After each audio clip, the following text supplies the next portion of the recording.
Hi viewers, welcome to our channel. இன்றைக்கி நம்ம சேனலில் ஒரு சூப்பரான ஒரு ரயில்வே அப்டேட் தான் பார்க்க போகிறோம். இந்த வீடியோ வந்துட்டு பார்ட் 3. ஆல்ரெடி வந்து 2 பார்ட் நான் அப்லோட் பண்ணிட்டேன். நம்மளுக்கு அப்டேட் வர வர நம்ம வந்து ஒவ்வொரு வீடியோவாக நான் வந்து போஸ்ட் பண்ணிகிட்ருக்கேன். என்னென்னா மெமு ட்ரெயின் பற்றின ஒரு அப்டேட். நம்ம கோவிடுக்கு முன்னாடி வரைக்கும் நம்ம ஆல்ரெடி பேசினது தான். கோவிடுக்கு முன்னாடி வரைக்கும் நம்மளுக்கு இந்த மெமு ட்ரெயின் அப்படிங்கிற ஒரு விஷயம் இருந்தது. அதுக்கப்புறம் கோவிட்க்கு அப்புறமா வந்து நம்மளுக்கு மெமு ட்ரெயின் அப்படியே ஸ்டாப் பண்ணி இப்போ கொஞ்சம் கொஞ்சமாக நம்மளுக்கு வந்து ஒவ்வொரு ட்ரெயினாக நம்மளுக்கு ரிலீஸ் பண்ணுறாங்க. ஸோ இதனா அதுக்கு பற்றின ஒரு அப்டேட் தான். அதில் என்ன ஃபேர் அப்படிங்கிறத வந்து நான் அந்த ட்ரெயின் ஸ்டார்ட் ஆனதுக்கப்புறமே நான் அப்டேட் பண்ணுறேன். டைமிங் மட்டும் என்னங்கிறது சில ட்ரெயினுக்கு வந்து அப்டேட் கொடுத்துருக்காங்க, சில ட்ரெயினுக்கு அப்டேட் வரலை. ஸோ மேற்கொண்டு நம்ம நிறையா தகவலை தெரிஞ்சுக்கிறதுக்கு நம்ம சேனலை சப்ஸ்கிரைப் பண்ணி பெல் பட்டன் ப்ரெஸ் பண்ணிக்கோங்க. பிடிச்சதுனா லைக் பண்ணுங்கள், ஷேர் பண்ணுங்கள். வாங்க வீடியோக்குள்ளே போகலாம். ஸோ இதில் வந்து ஃபஸ்ட்டு ட்ரெயின் அப்படின்னு சொல்லும்போது நம்மளுக்கு ஈரோடு டு பாலக்காடு மெமு பேசஞ்சர்னு சொல்லுவாங்க. ஸோ அந்த ட்ரெயின் தான் நம்மளுக்கு ஃபஸ்ட்டு கோவிடுக்கு முன்னாடி வரைக்கும் நம்மளுக்கு வந்து ஃபஸ்ட்டு 7:45 காலையில் கிளம்பிட்டு இருந்தது. அதுக்கப்புறம் வந்துட்டு கோவிட் அதுக்கப்புறம் வந்து ஸ்டாப் பண்ணிட்டாங்க. ஸோ இப்போ திருப்பி வந்து என்ன டைமிங் ரன் ஆக போகுது, எத்தனை மணிக்கு நம்மளுக்கு ஈரோட்டில் கிளம்பும், திருப்பூர் ரீச் ஆகும், கோயம்புத்தூர் ரீச் ஆகும், அதே போல் பாலக்காடு எத்தனை மணிக்கு போய் சேரும் அப்படிங்கிற பற்றின தகவல் வந்து இன்னும் சரியாக நமக்கு கிடைக்கல. ட்ரெயின் ஓடும் அப்படின்னு சொல்லியிருக்காங்க. என்னையிலேருந்துனா ஏப்ரல் 1 டேட்லேருந்து சொல்லியிருக்காங்க. ஸோ உங்களுக்கு கூடிய சீக்கிரம் ஒரு அப்டேட் வரும். எதனால் இதே டைமிங் வந்து கண்டினியூ ஆகாதான்னு கேட்டிங்கன்னா கண்டிப்பாக கண்டினியூ ஆகாது. காரணம் என்னன்னு கேட்டிங்கன்னா, நான் வந்து ஆல்ரெடி ஒரு வீடியோ நான் போட்டிருப்பேன். ஈரோடு டு கோயம்புத்தூர் பேசஞ்சர் பற்றி நான் ஒரு வீடியோ. ஸோ அந்த ட்ரெயின் என்ன அப்படின்னா, ஃபஸ்ட்டு கொரோனாவுக்கு முன்னாடி வரைக்கும் நம்மளுக்கு 7 மணிக்கு கிளம்புற அதாவது 7:10க்கு கிளம்புற ட்ரெயின் வந்து நம்மளுக்கு 9:05க்கு வந்து நம்மளுக்கு 9:45க்கு கோயம்புத்தூர் போகக்கூடிய சுச்சுவேஷனில் இருந்தது. அதுக்கப்புறம் பார்த்திங்கன்னா அந்த ட்ரெயினோட டைம் வந்து ஒரு 7:15 அப்படின்னு மாற்றிருக்காங்க. அதுக்கப்புறம் 9:45க்கு போய் சேரும்னு சொல்லியிருக்காங்க. இது சரியான ஒரு டைமிங் வந்து இன்னும் நமக்கு வந்து கிடைக்கல. பட் ஓடாத ட்ரெயின் வந்து நம்ம அதனால் வந்து எவ்வளவோ நம்ம கஷ்டப்பட்டிருப்போம். திருப்பி அது ஓடுது அப்படிங்கும்போது ஒரு டைமிங்க்கு வந்து கொஞ்சம் வந்து வெயிட் பண்ணுங்கள். உங்களுக்கு வந்து கண்டிப்பாக ஒரு அப்டேட் நம்ம சேனல் மூலிமா கிடைக்கும். மேற்கொண்டு நம்ம நிறையா தகவலை தெரிஞ்சுக்கலாம்.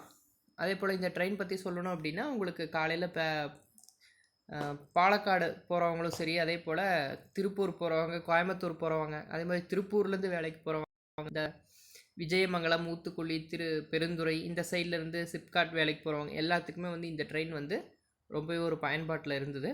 அதே போல் கோயம்புத்தூர் பேசஞ்சரும் சரி, ஆல்ரெடி நான் வந்து ஒரு செகண்ட் வீடியோவில் போட்டிருப்பேன் கோயம்புத்தூர் பேசஞ்சரை பற்றி. அதை பற்றி இன்னும் நிறையா சொல்லிகிட்டே போகலாம். அந்தளவுக்கு ரொம்ப பெனிஃபிட்டான 2 ட்ரெயினுமே. அது போக வந்து கூட வந்து இப்போ என்னென்னா, உங்களுக்கு 3வதாக வந்து இன்னொரு ட்ரெயின் என்ன அனௌன்ஸ் பண்ணியிருக்காங்க அப்படின்னா, சேலம் டு கோயம்புத்தூர் பேசஞ்சர், அதாவது கோயம்புத்தூர் டு சேலம் பேசஞ்சர்னு சொல்லலாம். ஸோ இந்த ட்ரெயின் எப்படி அப்படின்னா, உங்களுக்கு ஒரு நாளைக்கு வந்து ஒரு ட்ரிப்பு காலையில் வந்து ஒரு அரௌண்ட் ஒரு 9 மணி இல்லை ஒரு 9 மணி வாக்கில் நம்மளுக்கு கோயம்புத்தூர்லேருந்து கிளம்புச்சுன்னா திருப்பூர் ஈரோடு வந்து சேரும்போது உங்களுக்கு ஒரு 11 மணி 11:30 மணிக்கு நமக்கு வந்து வந்துட்டு இருந்தது. அதே போல் சேலத்துக்கு வந்து மதியானம் 1 மணிக்கு வந்து அந்த ட்ரெயின் போய் சேர்ந்துட்டு இருந்தது.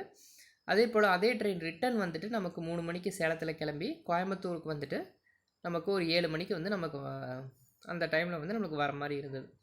இப்படி தான் வந்து ஃபஸ்ட்டு ரன் ஆகிட்டு இருந்தது. இதுக்கு மேலே இப்போ புது லிஸ்ட்டில், அதாவது புது கண்டிஷனில் எப்படி டைமிங் சொல்லுவாங்க, என்ன ஃபேர் இருக்கும், அதை பற்றி எதுவும் இன்னும் கிளியராக சொல்லலை.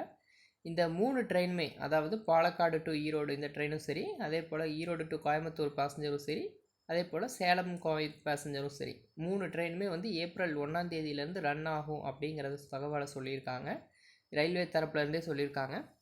இது வந்து இந்த ஒரு வதந்தியோ எதுவும் கிடையாது. ரயில்வே தரப்புலேருந்து சொன்னதுனால கண்டிப்பாக வந்து இந்த சர்வீஸ் எல்லாமே வந்து கண்டிப்பாக உண்மையாக தான் இருக்கும். அதே போல் ஆல்ரெடி நான் போட்ட 2 வீடியோலையுமே நிறையா ட்ரெயின் வந்துட்டு வர 1ஆம் தேதியிலேருந்து தான் ஸ்டார்ட் ஆகிற மாதிரி நான் சொல்லியிருந்தேன். அதே போல் தான் அதுவும் உண்மையான ஒரு தகவல். அந்த வீடியோவோட லிங்க்கும் கீழே இருக்குது, பாருங்கள். இது போல் நிறையா ட்ரெயின் இருக்குது. ஈரோட்லேருந்து திருச்சி போகிற பேசஞ்சர், அதே போல் சேலத்துலேருந்து விருத்தாச்சலம் பேசஞ்சர் நிறையா இருக்குது. அதே போல் பாலக்காடு டு திருச்சி வர பேசஞ்சர் இதெல்லாம் இருந்தது. பட் இப்போ பாலக்காடு டு திருச்சி பேசஞ்சர் வந்து நமக்கு வந்து கொஞ்சம் எக்ஸ்ப்ரெஸ்ஸாக கன்வெர்ட் பண்ணியிருக்காங்கங்கிற மாதிரி தகவல் வந்திருக்கு. இன்னும் நிறையா பேசஞ்சர் ட்ரெயின் வந்து தமிழ்நாட்டுக்குள்ளே இன்னும் பெண்டிங்கில் இருக்குது. கொஞ்சம் ட்ரெயினாக வந்து நம்மளுக்கு ரிலீஸ் பண்ணிகிட்ருக்காங்க. மேற்கொண்டு நிறையா வீடியோ தகவல் வர வர நம்ம சேனலில் வந்து பார்ட் வைஸாக உங்களுக்கு நான் வந்து அப்டேட் பண்ணுறேன். ஆக ஈரோடு டு பாலக்காடு பேசஞ்சர், அதே போல் ஈரோடு டு கோயம்புத்தூர் பேசஞ்சர், அதே போல் சேலம் டு கோயம்புத்தூர் பேசஞ்சர். இந்த சேலம் கோயம்புத்தூர் பேசஞ்சர்லாம் எடுத்துக்கிட்டோம்னா ரொம்பவே ஒரு பெனிஃபிட்டான விஷயம். சேலத்துலேருந்து ஈரோடு போகிறவங்க, அதாவது கோயம்புத்தூர்லேருந்து ஈரோடு வேலைக்கு போகிறவங்க ஆப்போசிட் ட்ரெயினும், அந்த ட்ரெயினில் வரவங்களுக்கும் சரி, அதே மாதிரி கோயம்புத்தூர்லேருந்து சேலம் வரைக்கும் டெய்லி வேலைக்கு போகிறவங்களாம் இருக்காங்க. ஸ்டீல் பிளான்ட்டுக்கு அது மாதிரி நிறையா ஆர்கனைசேஷனுக்கு வேலைக்கு போகிறவங்களாம் இருக்காங்க. அவங்களுக்கு இந்த ட்ரெயின் வந்து ரொம்பவே பெனிஃபிட்டாக இருக்கும். இதில் என்ன ஒரு பெனிஃபிட்னா, சேலம் டு கோயம்புத்தூர் பொறுத்தளவுக்கு பேசஞ்சரை பொறுத்தளவுக்கு உங்களுக்கு ஃபஸ்ட்டு வந்து பெங்களூர்லேருந்து காரைக்கால் பேசஞ்சர் ஒன்று போயிட்டு இருந்தது. அந்த பெங்களூர் காரைக்கால் பேசஞ்சர்னு எடுத்துக்கிட்டோம்னா நம்மளுக்கு காலையில் வந்து பெங்களூரில் ஒரு 7:40 அந்த மாதிரி டைமில் கிளம்பி மத்தியானம் ஒரு 12 மணி ஒரு ஒரு 1:30 மணி வாக்கில் வந்து நமக்கு வந்து 1:30 மணி 2 மணி வாக்கில் நம்மளுக்கு வந்து சேலம் வந்து சேரும். அப்படி இருக்கும்போது சேலத்தில் இருக்கிறவங்க வந்து என்ன பண்ணுவாங்கன்னா அந்த ட்ரெயினை யூஸ் பண்ணிப்பாங்க. அது மட்டும் இல்லாமல் பெங்களூர்லேருந்து கோயம்புத்தூர் வரவங்களும் சரி அந்த ட்ரெயினை யூஸ் பண்ணிப்பாங்க. எப்படின்னா நீங்கள் சேலத்துலேருந்து இறங்கின உடனே இந்த சேலம் டு கோயம்புத்தூர் பேசஞ்சரை நீங்கள் கேட்ச் பண்ணிங்கன்னா நீங்கள் பெங்களூர் டு கோயம்புத்தூருக்கு எந்த டைமிங்கில் வருவீங்களோ அதே டைமில் வந்து பஸ்ஸில் வரீங்களோ அதே டைமில் இந்த ட்ரெயினில் வர முடியும். ஸோ அந்த மாதிரி ஒரு அட்வான்டேஜான ட்ரெயின். அதே மாதிரி கோயம்புத்தூர் டு சேலம் நீங்கள் போய் இறங்கிட்டிங்கன்னா அங்கேருந்து இன்னொரு ட்ரெயினை கேட்ச் பண்ணி நீங்கள் வேறு ஒரு ஊருக்கு போகிற மாதிரிலாம் கூட வசதிகள் இருந்தது. இதுக்கு மேலே அந்த மாதிரி வசதிகள் திரும்ப கிடைக்கும் அப்படின்னு நம்பலாம். நிறையா வசதிகள் இருக்குது. இது சம்மந்தமாக நிறையா வீடியோஸ் நம்ம சேனலில் அப்டேட் பண்ணுவோம். ஓகே வியூவர்ஸ், மேற்கொண்டு நம்ம தகவல் இன்னும் அப்டேட்ஸ் இருக்குது. நம்ம சேனலை சப்ஸ்கிரைப் பண்ணிக்கோங்க, பெல் பட்டன் ப்ரெஸ் பண்ணிக்கோங்க. நன்றி, வணக்கம்.